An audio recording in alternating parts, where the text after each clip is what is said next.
So if you're somebody who's comfortable navigating between windows, if you're like Kim and you just got a new monitor that you can use, you can go to learn.ontariotechu.ca. And when you log in there, very similar to logging into Blackboard, you're just using your banner number and your network password to log in. Hey, Michael. Good to see you there. So Carol, good to see you. Caroline and I will be navigating back and forth between screen sharing, and we're so lucky to have Michael. So during the time that he's able to spend with us here today, he'll also be keeping an eye on the chat. So keep those questions coming, whether it's through the chat or using your mic. You won't be interrupting us at all. So before we jump into Canvas, I promise this isn't a session full of slides. We just wanted to make sure that you're clear on the scope of today's session. We hope that you're also able to join us at one point for Canvas for Instructors Part 2. By the end of the session, we'll make sure that you understand how to access your courses in Canvas, how to upload some key information starting with the course outline because there's a specific feature for that, and then how to add your additional content.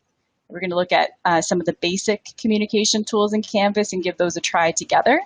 And then as we wrap up, we'll look at a typical or basic assignment in Canvas plus some of the grading tools, which you may actually really appreciate. So I am going to mute myself and pass it over to Caroline. All right. Okay. So the first thing that we're going to do is I'm going to share my screen and I'm going to go into my own sandbox, and I'm going to just show how to upload your syllabus. So I'm just sharing my screen right now, and can everybody see my screen right now? Yeah. Yes. Okay, awesome. Okay, so I'm in my own sandbox, and there's a tab on the side that's really convenient for students. It's called Syllabus, and so this would be a great location for everyone to post their course outlines. So I'm just going to show how to do that. So if you click on the Syllabus tab here, then there's nothing here right now because I haven't edited anything. So I can click on Edit. And then now I'm going to want to upload my actual course outline. So I'm going to click on Files here. And now, since I haven't done this process yet, I haven't uploaded my file. I'm going to upload a new file from my computer. So I'm going to choose a file and locate it on my computer. So this is a course outline that I have for a physics class. And I'm going to just click on Upload and wait for it to upload. And then you'll see a link to my course outline file here. So this is the name of the file, but I can change it if I like. I can just call it Syllabus without the extension, or I can call it course outline. I can call it whatever I want. So I'll do that.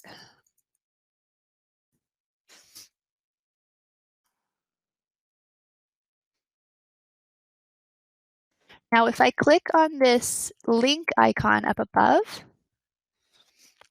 I have these options here where I can disable inline previews or auto open the inline preview. So I'm going to click on auto open so you can see what that looks like. And then update link. So now when a student opens up the course syllabus, I'm going to click on update syllabus. This is what they're going to see. There's always that moment of suspense. Yeah, hopefully. Okay, so do you see how it has like a course outline link here, but then it also inline previews it so students can see it on the actual page here. Okay, so inline preview just means that it's automatically opening it so that the page or the course outline is visible to students. If you don't check on that box, then they'll just see the link over here and then they can click on it themselves. When they click on it, it will just download for them and then they can print it. So it is nice to have that option for students to be able to print it. They can click on minimize file preview if they don't want to see it, and then they can open up the preview again if they want.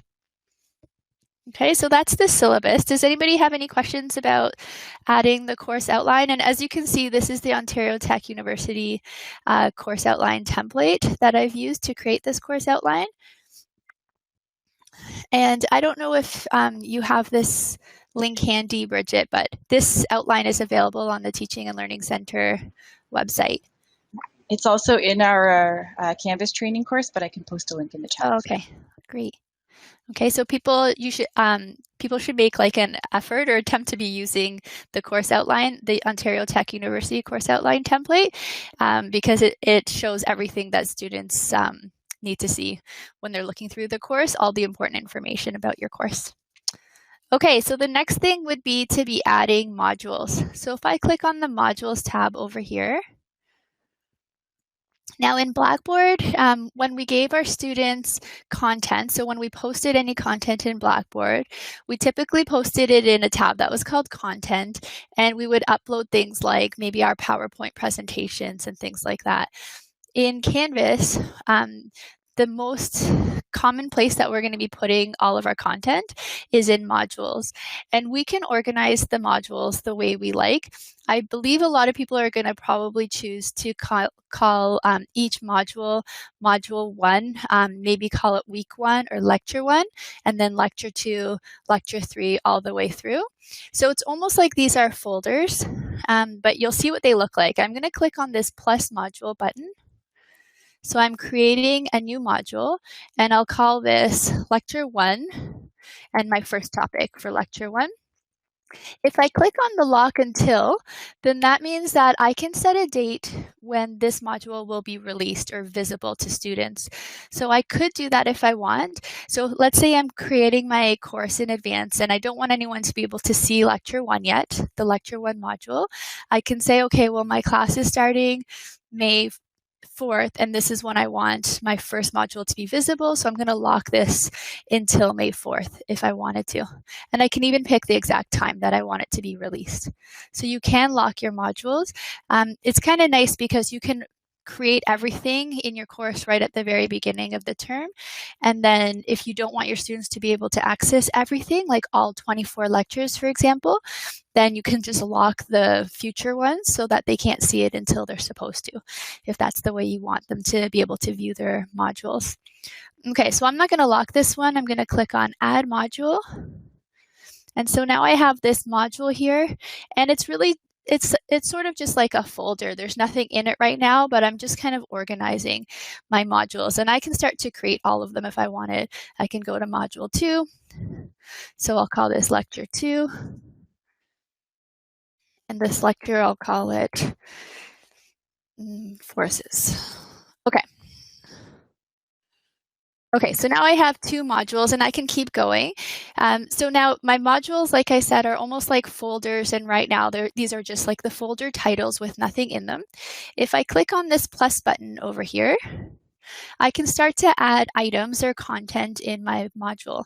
So there's a lot of different types of items or content that I could add.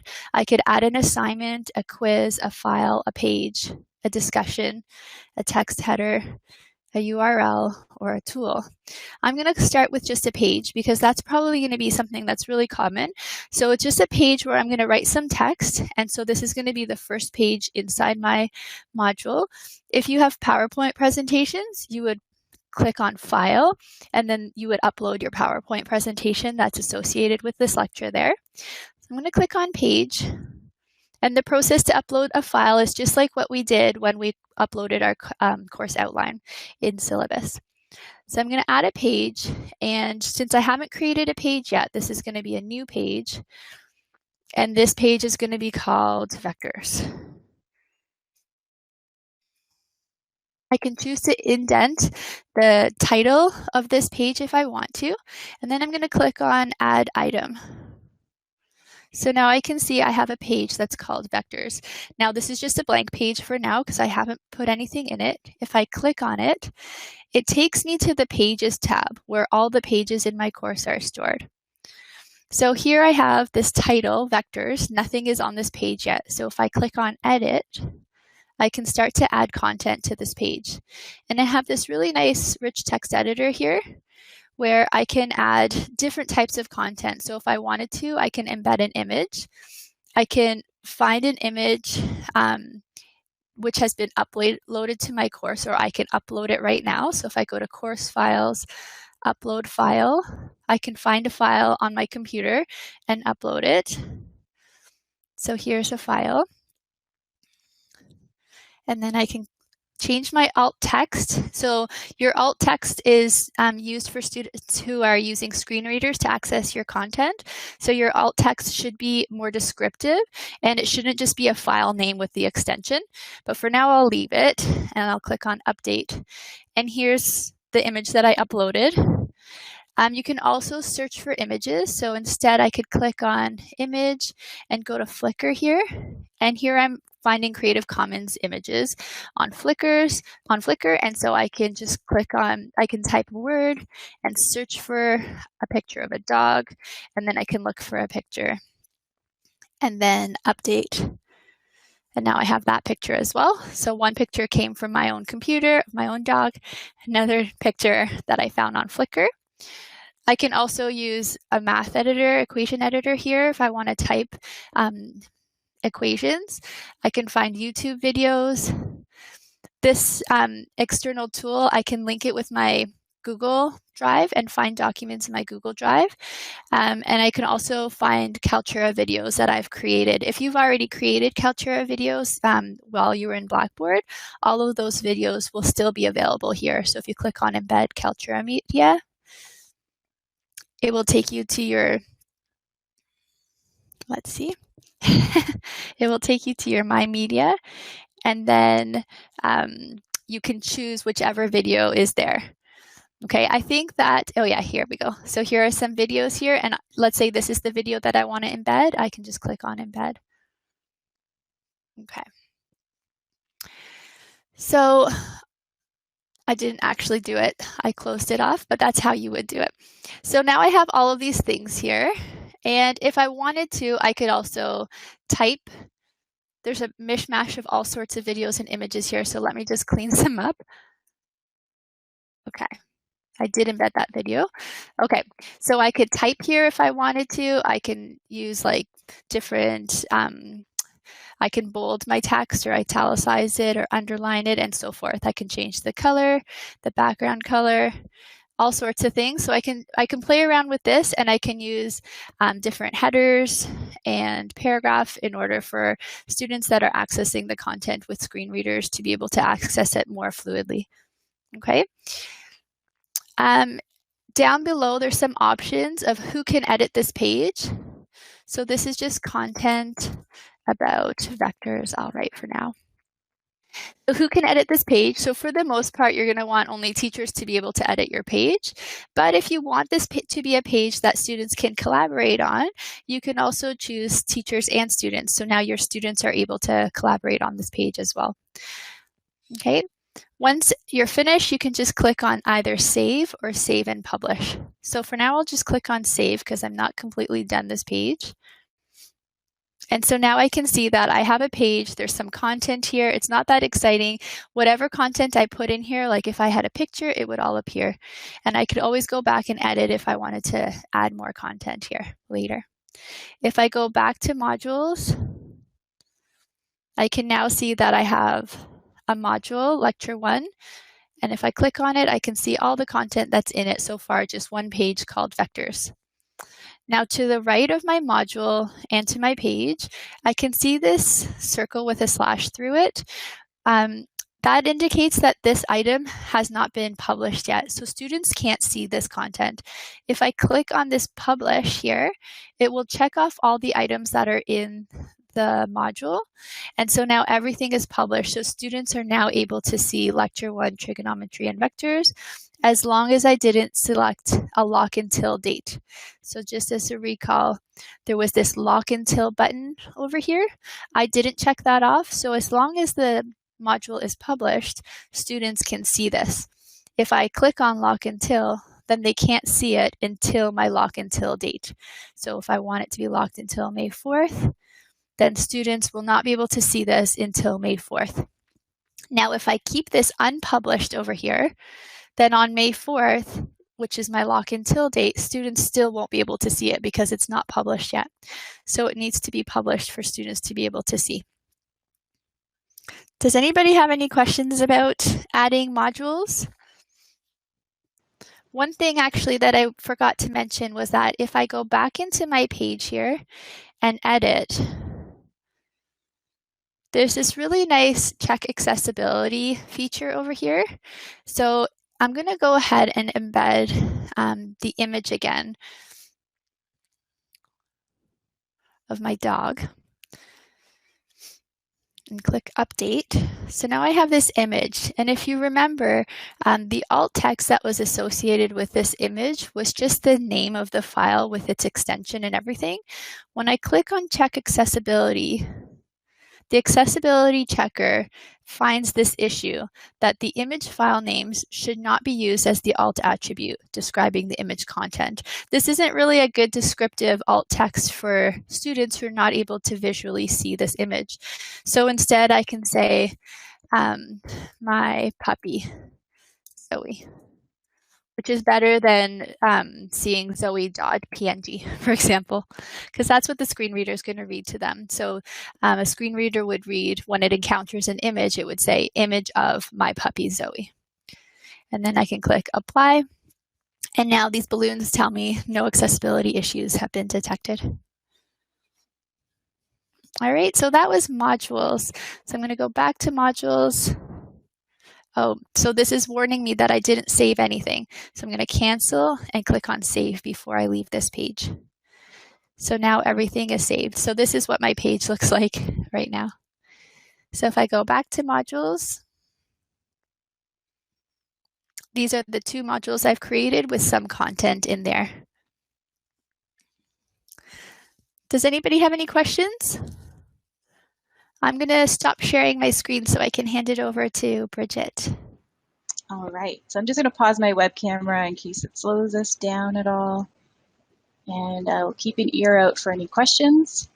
Thanks so much, Caroline. We're going to move into how you can homepage in Canvas, this place, and then we're going to take a look at some of the settings within your course that you can also modify.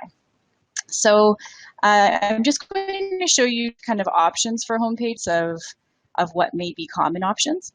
If you don't make any changes within your course homepage setting, your modules page is going to be the default homepage. So in my clean slate Canvas sandbox here, if I were to get started and begin adding modules, this would be my default homepage, meaning that when students enter my course, this is where they will arrive, so right to my content. And that may be fine for you. Many people may choose to keep it that way. If you're somebody who has a different layout in mind, you can also designate other areas of your course as the homepage.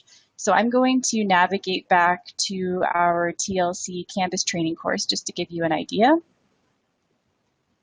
This is a customized homepage. So this is a page. Caroline was just demonstrating how you create a page that we designated as our homepage. So I'll show you how you can kind of get a sense of either in your own course. So if I go back to my own sandbox, if I wanted to begin by creating a landing page that I would like students to start with, I could go to Pages on my course menu. And I don't have any in this course yet, so I'm going to go ahead and add a page.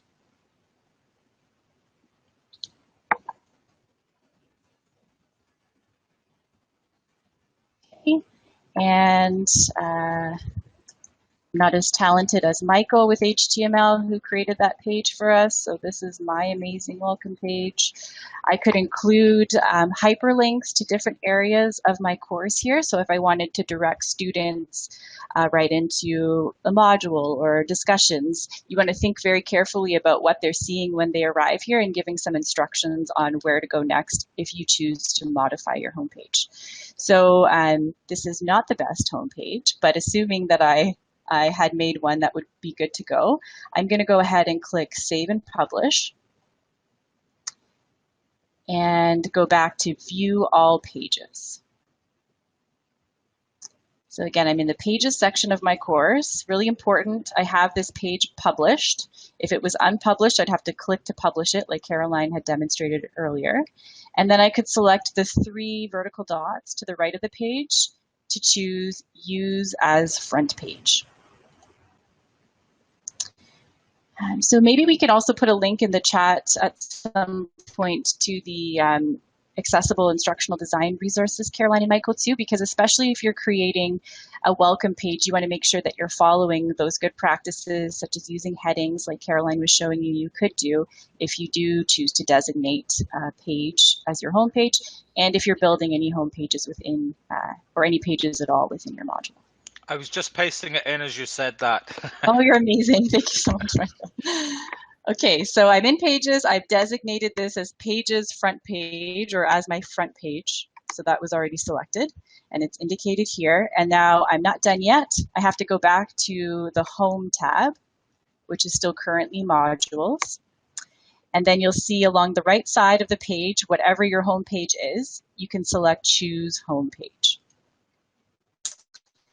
So currently the default course modules is selected, but you'll see that I have a variety of options here.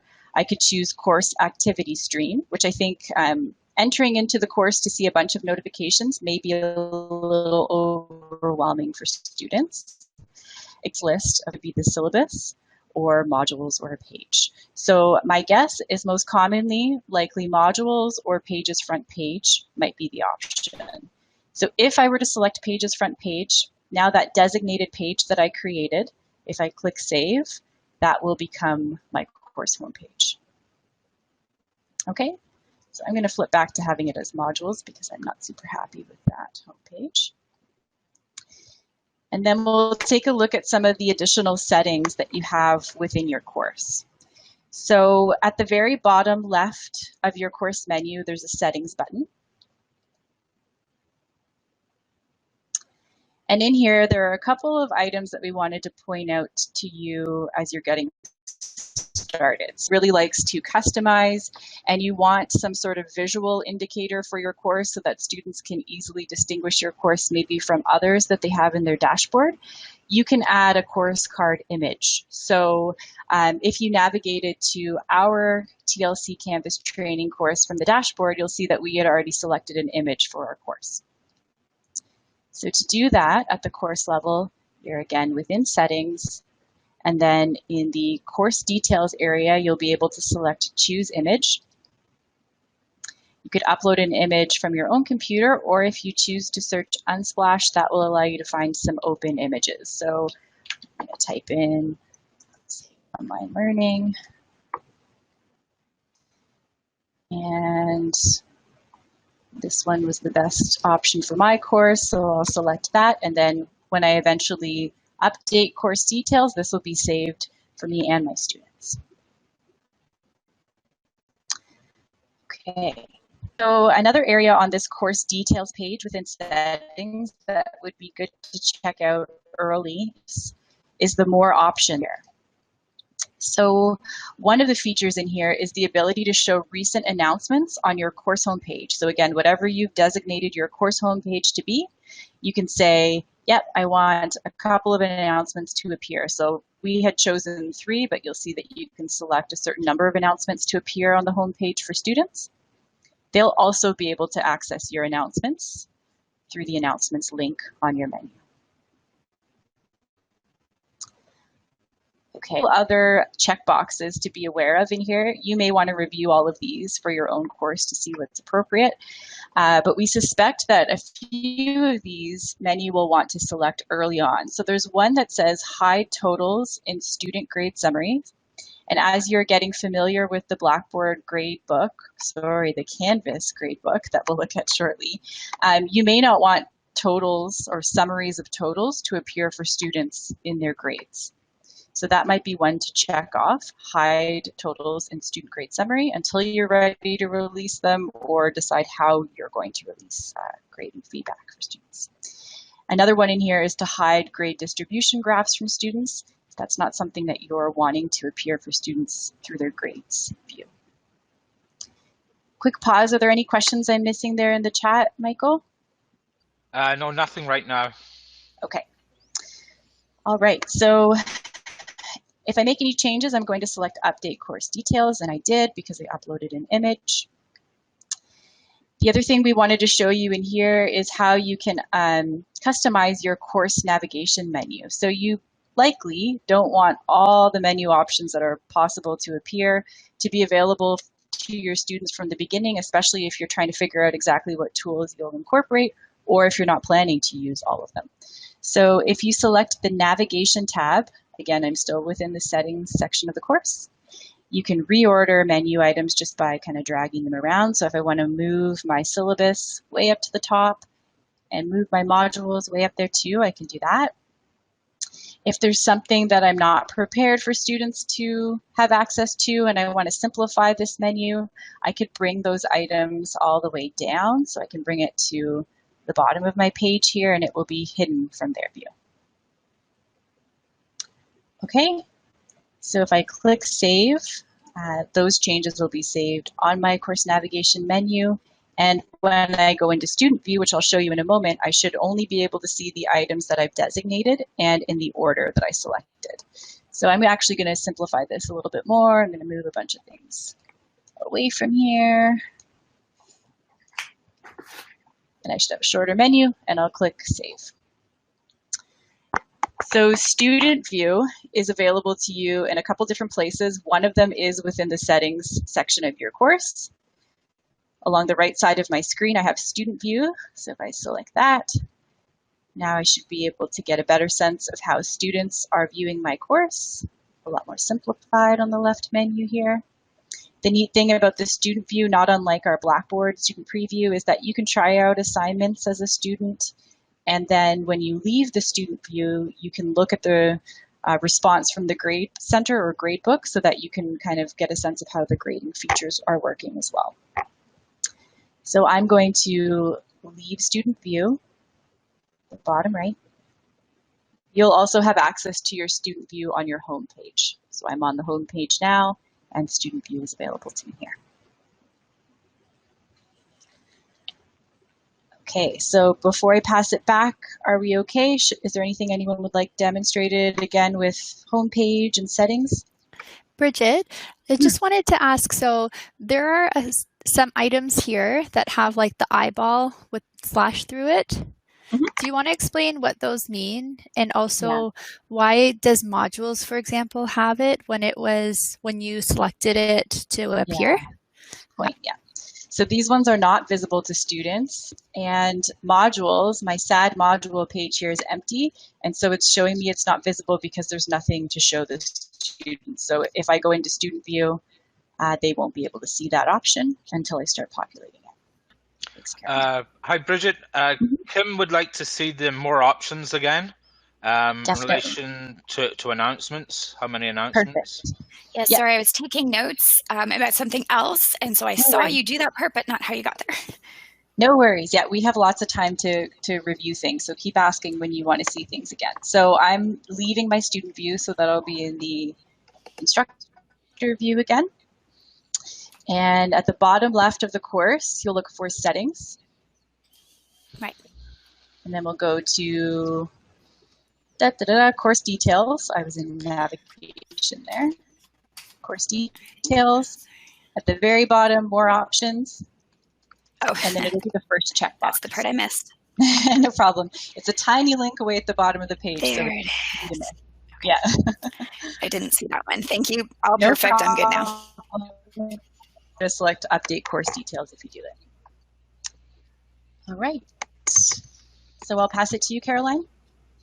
Okay, great. Thanks. Okay, so when you're in Blackboard and you send students a message through the Messages tool on the left panel, students don't actually get those messages in their emails at all, right? They just stay in their messages inbox in Blackboard. And likewise, if students message you in Blackboard, those messages just stay in the Messages tab in Blackboard, right? So there's no way to push those messages to your email. Whereas in Canvas, each user, so whether you're a student or an instructor, you get to decide how you want those notifications to be sent to you. So do you just want them to remain in Canvas, or do you want them to get pushed to your email? So I'm just going to show you how to change your notification preferences. So I'm going to share my screen. And I'm going to be back in my sandbox here. So your notification preferences are a global feature. So it's not something that you can select for each course individually. This is something that you have to select globally, so all of your courses. So if you say you want all of those messages to get sent to a certain email, it doesn't matter which course they're coming into. They're going to go to your email no matter what. So just keep that in mind when you're setting up your preferences. So this blue panel on the left side, this is your global navigation menu. So these are items that apply to you as a user globally throughout all of your courses. If you click on Account and then on Notifications, this is where you're going to see all of these different notifications and be able to set your preferences. So you can see there's a huge list of notifications here. For example, course activities. So if a due date is posted or changes, what do you want to happen? Do you want an email to be sent to you right away? Do you want it to be sent to you at the end of the day? Do you want a weekly summary? Or do you not want to see any notifications be sent to you via email at all? So those are your options for all of these notifications. You can scroll down. So if there's an announcement, I personally, whenever there's an announcement, I want it to be sent to my email address. So I checked this box here. If I create the announcement, I like the way that Blackboard sends it to my email address so I can view it as well. So I check this box as well. And you can go down and see everything. So discussions, if there's a new discussion topic in one of your courses, do you want an email notification being sent to you? And you can just keep going down. Conversation messages. So if you have a new inbox message, so this is the one where in Blackboard, you didn't have this option. Those messages stayed in your messages and they were never getting sent to you. But now you have an option of whether you want them to be sent to your email address. Does anybody have any questions about that? This is important to keep in mind that students have the option to change their notification preferences too. So students could check the X icon here, do not send me anything, for everything if they wanted to, if they didn't want to be receiving any notifications. And then when you send a message to them, it's not going to their email address, it's just going to their inbox. And you can see there's 5 messages in my inbox here. So there's not really any way of knowing how your students have set up their notification preferences, but you might want to let them know what you would like them to do, just so that you know whether they're receiving your communications. So if you want to let them know, okay, I expect that you're going to turn your announcements to daily, for example, or maybe that you're going to change your conversation messages to daily, you can let them know, but it's ultimately up to the student to decide, and it's a global setting. So if they decide one thing for your course, it's going to be set up that way for all their courses.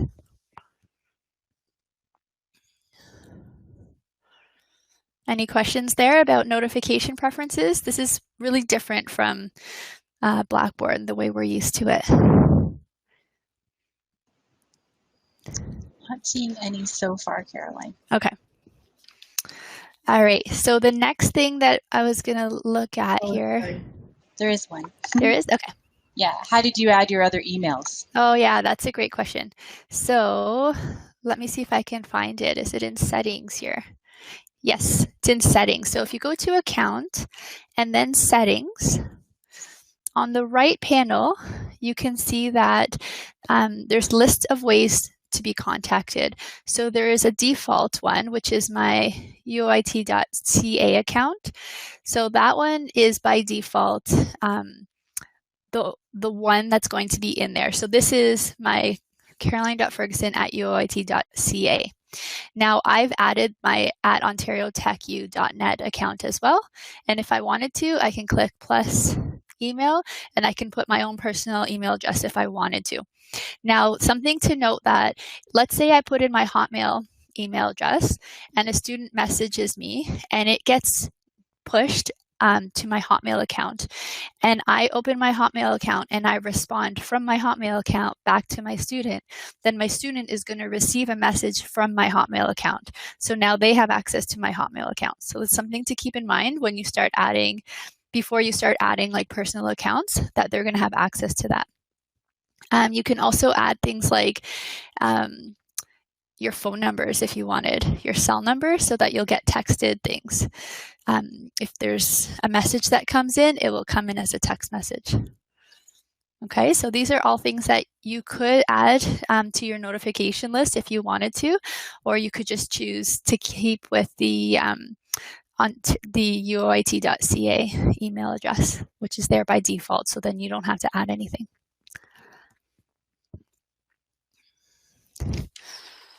Okay, so the next thing that I wanted to look at was announcements. So communicating with your students via announcements.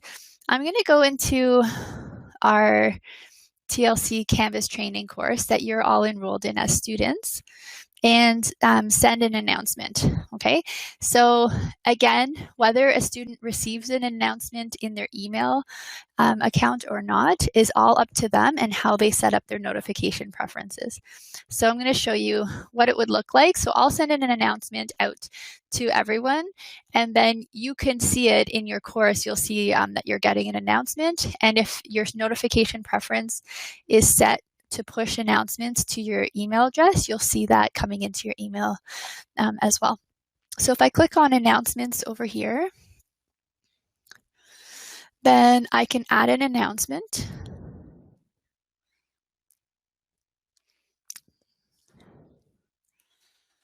And I can put in a topic.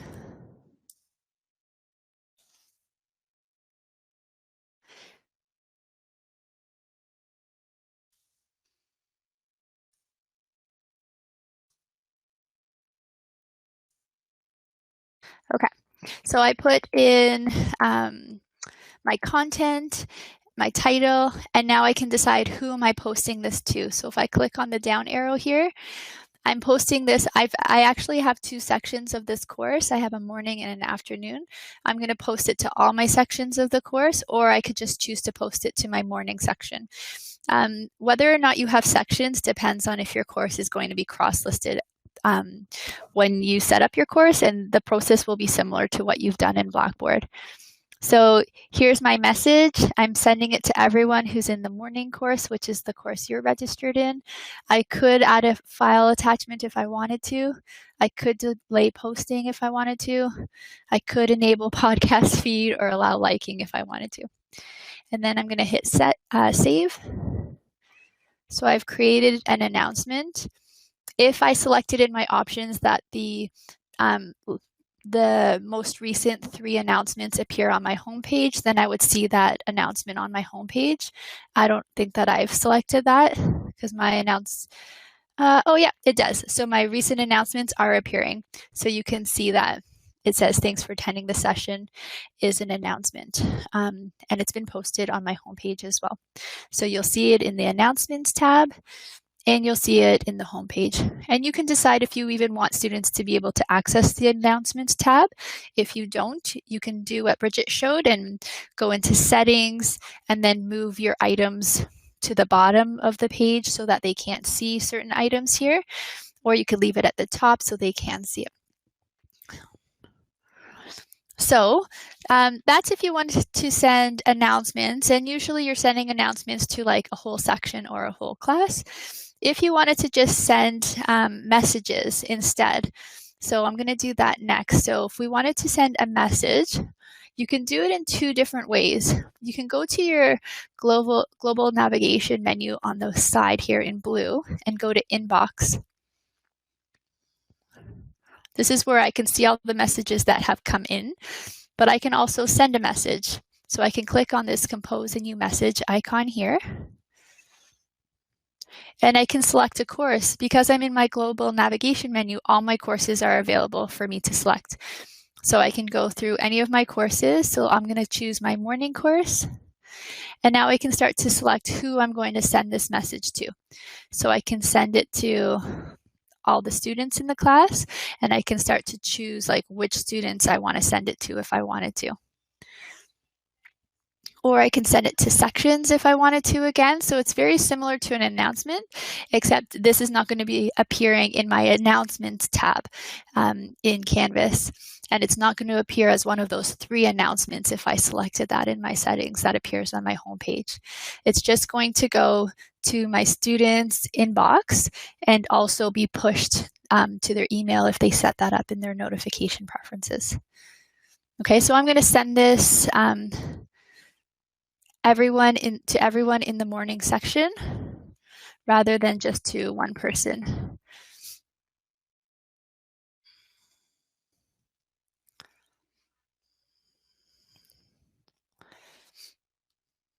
Okay.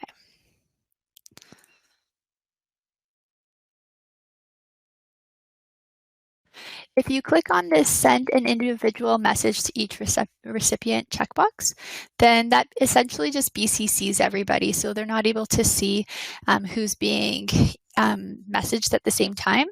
And if they do respond, they're only responding to me. They're not responding to everybody who received this initial message, which is really handy if you're trying to tell some, like if you're listing all the people who didn't complete an assessment and saying, I noticed you didn't complete this assessment. You probably don't want everyone to see each other's names, so you would check that BCC option.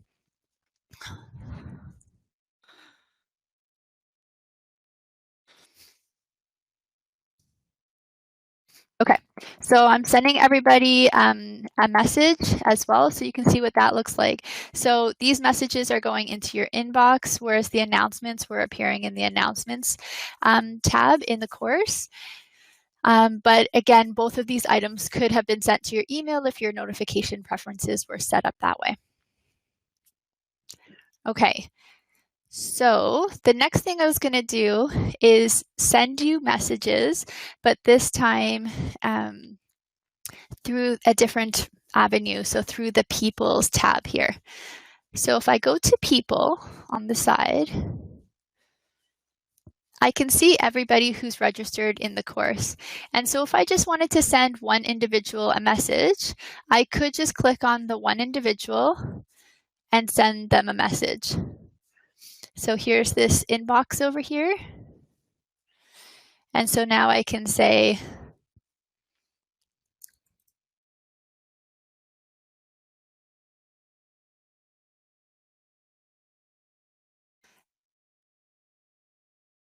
okay, so I've sent Kim an individual message. So that's one way that you can send messages to individuals in your class as well.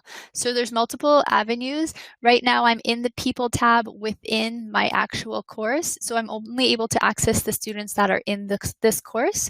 Whereas before, when I was in my inbox, that was in the global navigation menu over here, I was able to locate students from any course because this is allowing me to find, it's allowing me to access all my courses here. Okay, so I've shown you how to create an announcement, which gets sent to the whole class, and it gets posted in announcements here and also on your homepage if you set your settings up that way. I've shown you how to go into inbox and send a message to either a class, like any of your classes or individuals in the class, and also how to go into the People tab so that you can see a list of all the people in your class, and then you can start to message them as well. Does anybody have any questions about any of those things?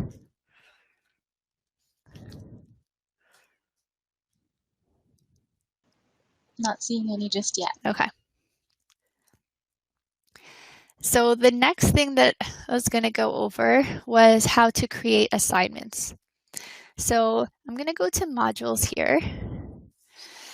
Now, if you wanted to, you can create an assignment that just lives in this assignment tab here and doesn't live anywhere in your modules page at all. So in this modules tab here, if you did want an assignment to be linked in here, the way to create an assignment is through the modules page. That assignment that you create will also end up in this assignments tab here. So whether you want your assignment to appear in modules or not, it will always be accessible in this assignments tab. Let's say we want our module, let's say week 1 or lecture 1, for example, we're introducing an assignment to our students, and we want that assignment to be linked within this module. Then what we're going to do is create an assignment by clicking on this plus button. So this is how you add any of the content items to your module. And you can see the first option is to add an assignment. Earlier today, we showed you how to create a page, but this time we're going to create an assignment.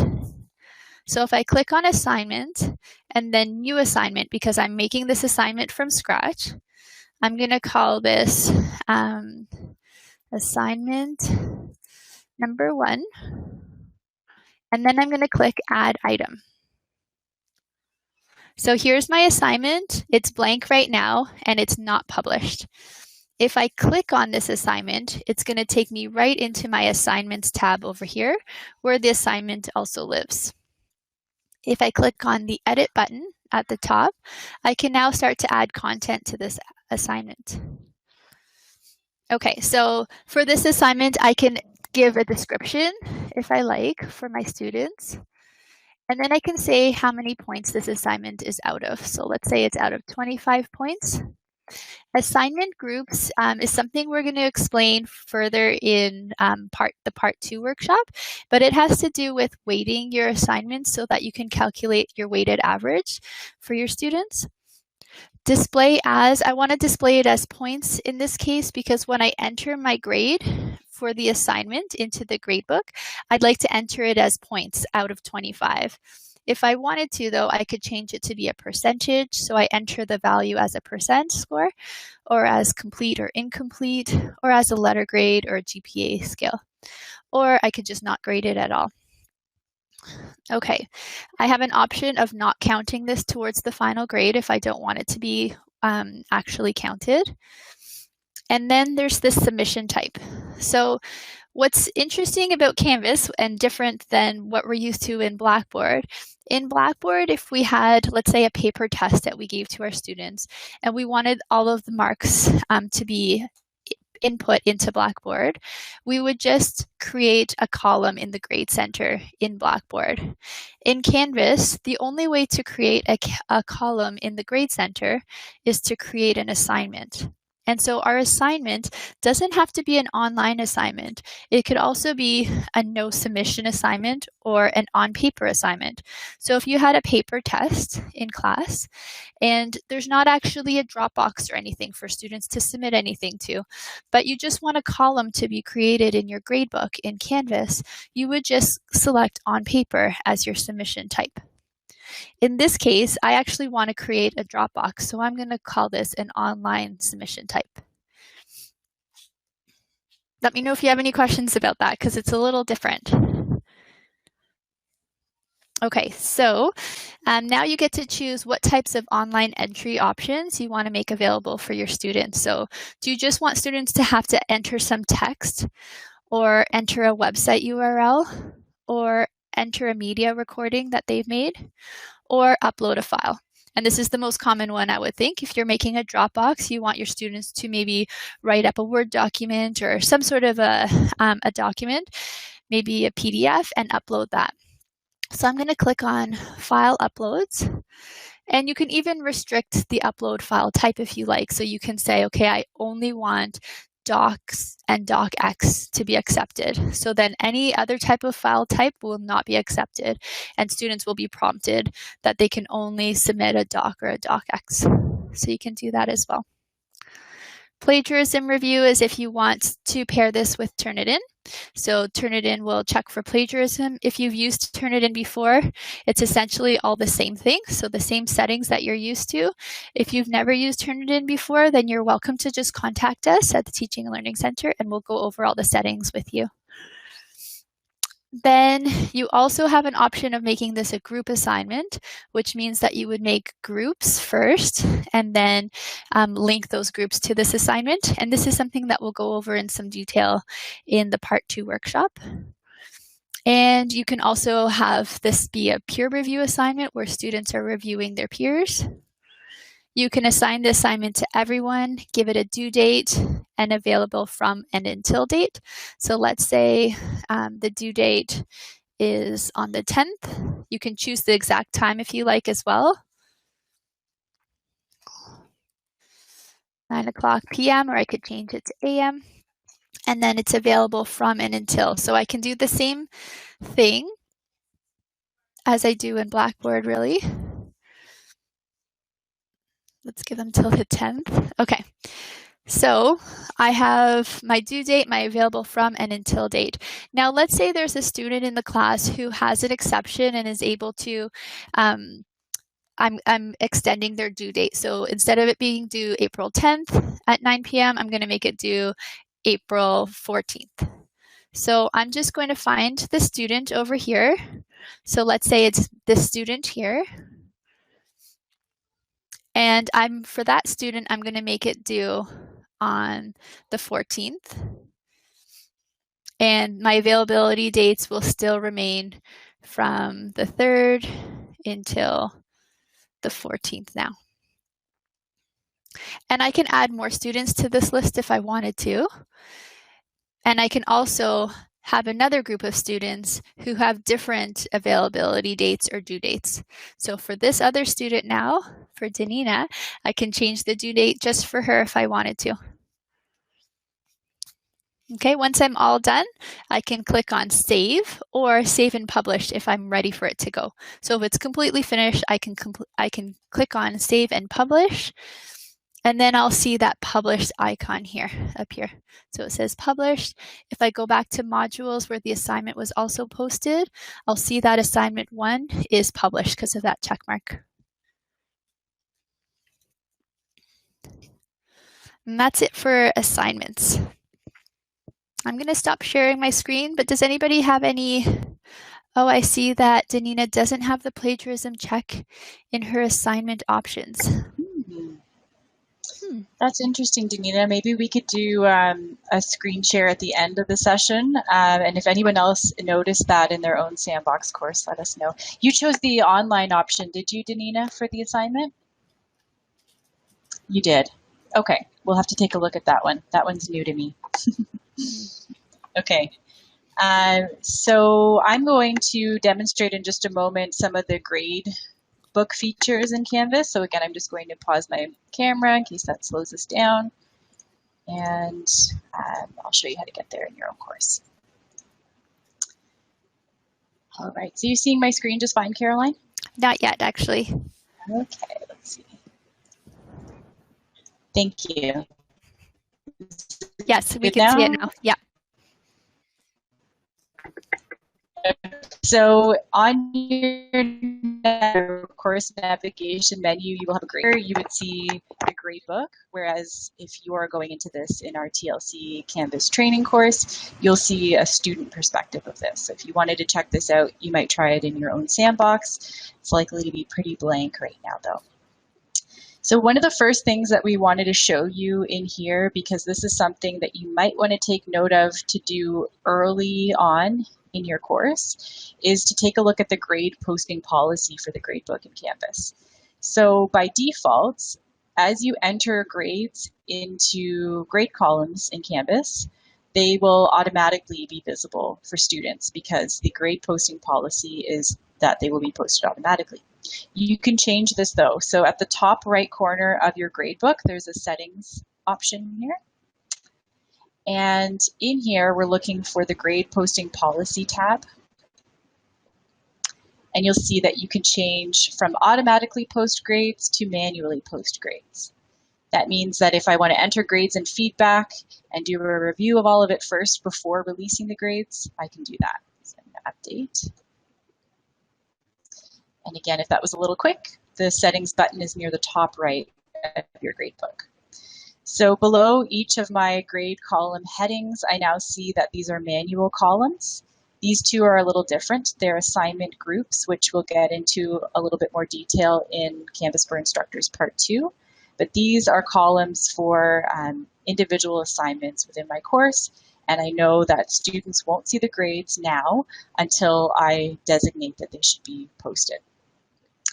So one of the neat things in here that we wanted to show you is the speed grader feature, which is a pretty awesome feature in Canvas. So I have a student submission for one of our sample assignments.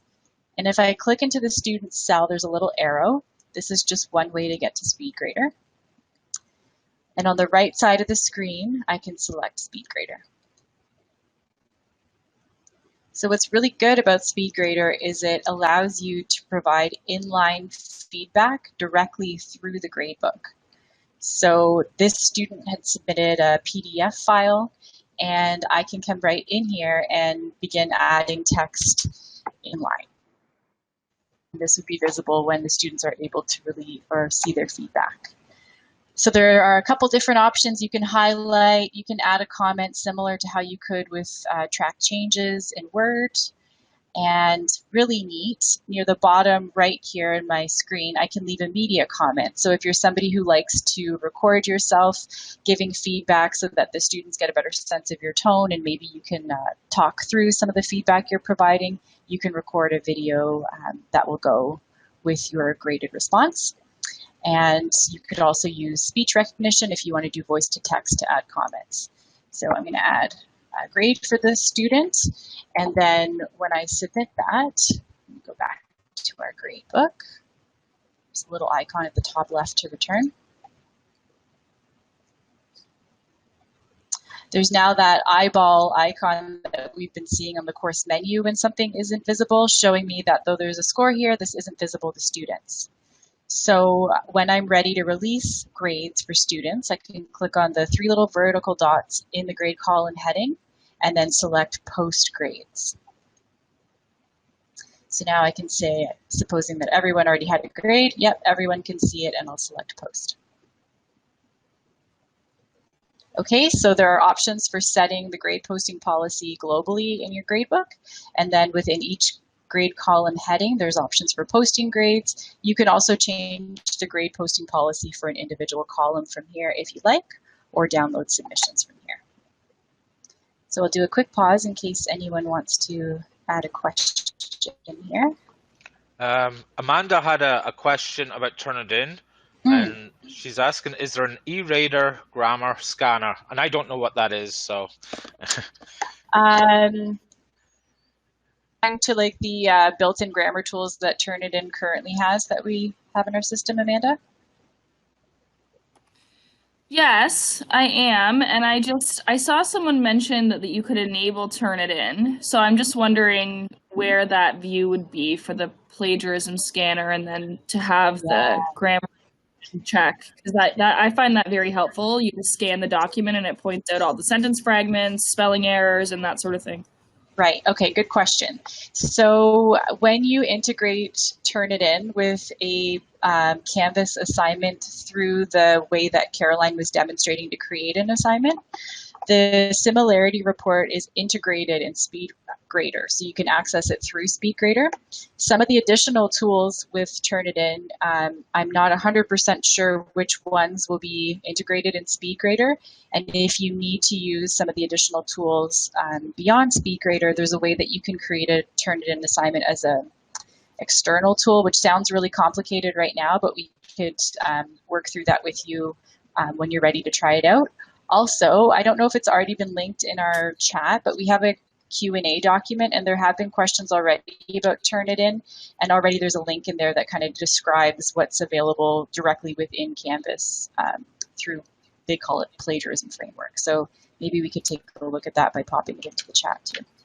And Amanda, I'm just opening up the assignment that I created. And if I click on Plagiarism Review, then there is a checkbox where you can enable grammar checking using ETS e-reader technology. Thank you, Caroline. So that looks like it is optional there. Okay, wonderful. Okay. I'm addicted to that one. I love it. Good. I don't want to lose it. Good. That's good then. So it'll be simpler than using an external tool. So yeah. Awesome. Thank you, Caroline. Mm-hmm. Anything else coming up in there while I'm still here? Nope. Okay, so another feature that you might appreciate here, you might already be using something similar in Blackboard, is the ability to download the grade spreadsheet to Excel. So if you're somebody who prefers to work in an Excel spreadsheet to enter grades, you can download a copy of the grade columns and work away in there and upload back.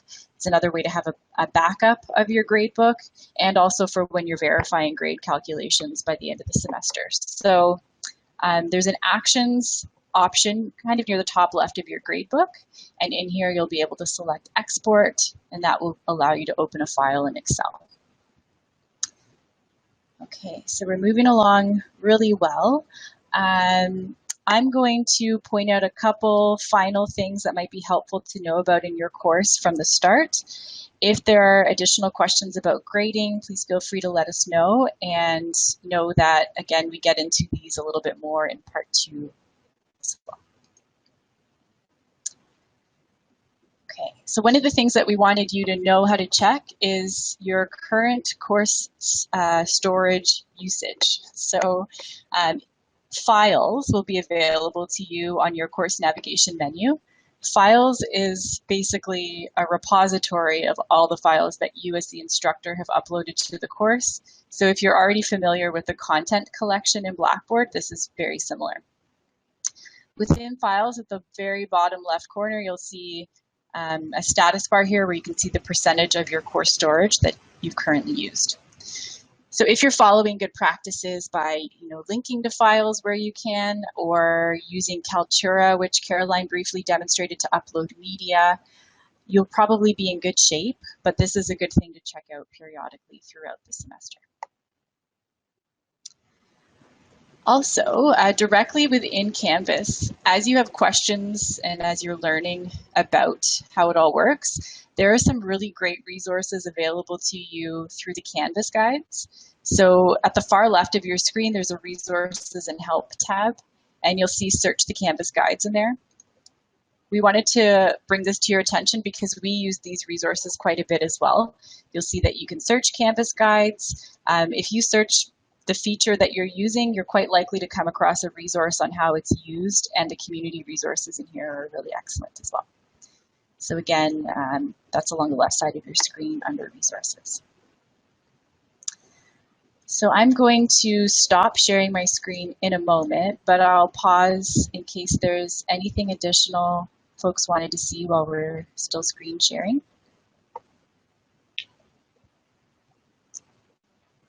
So far, so good. Okay.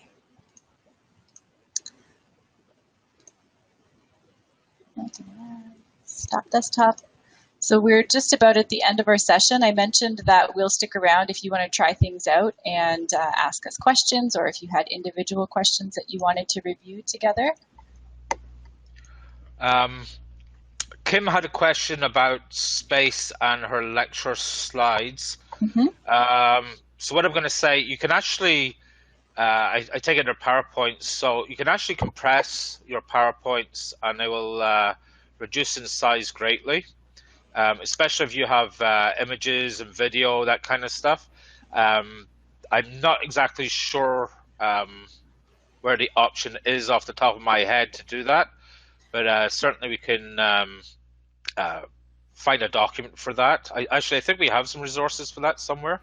Yeah, it would be similar for what we currently have for Blackboard, right, Michael? Yeah. Okay. It will greatly reduce the size of your slides. Also, you can upload them to Google Drive to your Ontario Tech account, and then just link them in if you had to. But you should really try out the compression feature in PowerPoint, because it's really good.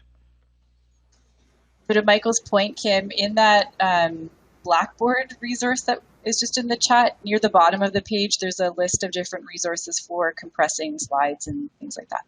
Okay. Another question that came up earlier was about Canvas for Instructors Part 2 and what's covered there. So there's more on things like quizzes, group assignments, and group discussions, and a little bit more on weighting, for example. So if you're interested in checking that out, a link to the schedule is in there as well. And we're just sharing all the links that we can possibly share right now. The last one I'm going to put in is a link to our feedback form, because we would love to get your feedback on the session. And I think if you're all set to sign out, you're more than welcome to. As mentioned, we'll stick around, and we really appreciate that you were willing to join us in, yeah. Bridget, do you want to cover what's going to be in part 2? Sure. We Okay. had that question earlier. Michael, are you able to pull up the playlist into the center of the screen? Because we could put up the slide for part 2, but I'll bring it up on my own computer in the meantime and at least just talk to it. So I mentioned for part 2, that's okay, not to worry. We'll get into quizzes, weighting assessments, for example, and moderating quizzes. So if you have students who need to write for different lengths of time, how to pair with Respondus Lockdown Browser if you're using that, how to create groups and link them to assignments, and how to weight assignments in Canvas as well. Caroline, can you think of anything additional you wanted to add to that? No, I think you mentioned everything. The learning outcomes, can everyone see them on the slide right now? Looks good. Okay, yeah, so they're there as well.